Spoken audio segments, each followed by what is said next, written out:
Imagine living in a place where the ground could explode beneath your feet, the air might poison your lungs, or a war zone unfolds just outside your door, and yet people still call it home.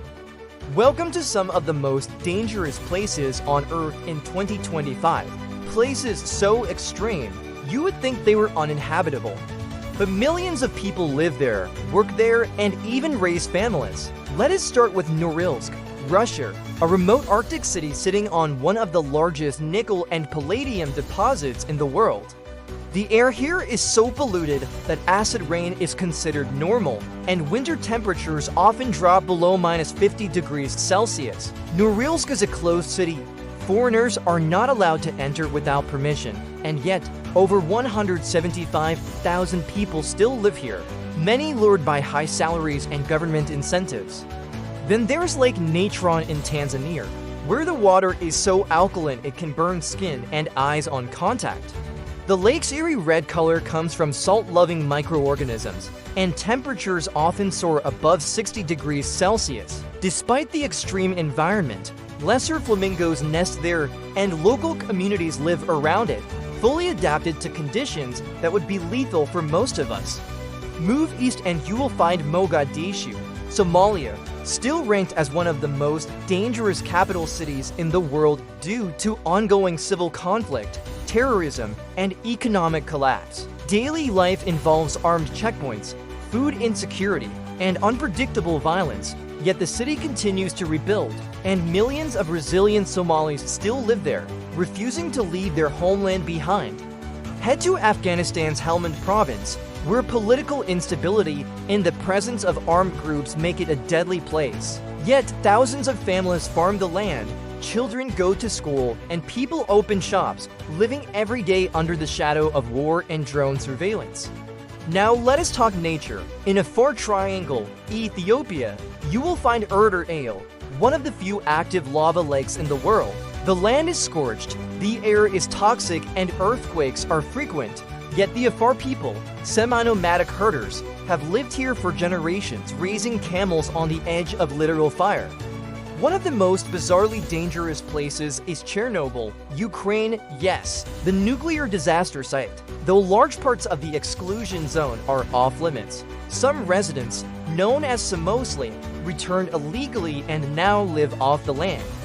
Wildlife is flourishing, but the radiation levels remain high, and scientists monitor the zone closely as nature continues to reclaim the ruins of human failure. In Goma, Democratic Republic of Congo, danger comes from multiple fronts: an active volcano, ongoing conflict, and lack of infrastructure. The city sits right next to Mount Nyiragongo, one of the most active volcanoes on Earth. In 2021, it erupted and displaced hundreds of thousands. And yet, over 2 million people still live there, adapting and rebuilding again and again. Let us not forget Fukushima, Japan, still dealing with the aftermath of the 2011 nuclear disaster. Despite government cleanup efforts, radiation hotspots remain, and many former residents refuse to return. But others are coming back. Slowly, they are planting rice, rebuilding towns, and trying to reclaim what was lost. Move over to Dharavi, Mumbai, India, one of the most densely populated slums in the world. Over 1 million people live in less than 2.5 square kilometers, often without proper sanitation or running water. And yet, it is a thriving economic zone with over 10,000 small businesses. It is chaotic, risky, and vulnerable to disease outbreaks, but it is home. In the Philippines, Taal Volcano Island is officially a permanent danger zone. Volcanologists warned that another eruption could happen at any time, yet residents sneak back to fish, farm, and care for livestock because danger is their normal. Back in the Western world, parts of California, yes, in the USA, are now listed as high-risk fire zones. Towns like Paradise were destroyed by wildfires, and yet many residents have moved back, despite the warnings. Living in Paradise sometimes means living on a knife's edge.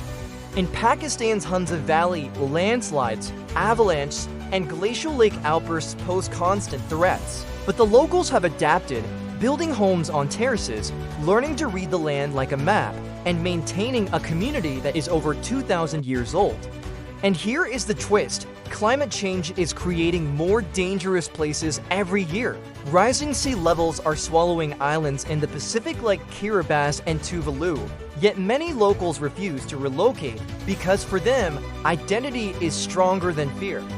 So why do people live in such extreme conditions? Sometimes it is poverty, sometimes it is faith. Often it is pride, roots, or resilience. Humans adapt, even when nature and war seem determined to push them out. The real question is not why do they stay, it is how do they survive. From lava fields to fallout zones, the world is full of places you would never visit on vacation, but millions call home. So the next time you feel your city is chaotic, ask yourself, would you trade it for a volcano, a war zone, or a radioactive forest? Or maybe the better question is, how far would you go to stay in the only place you have ever belonged? Put it into the comments, press the like button for more facts about the planet.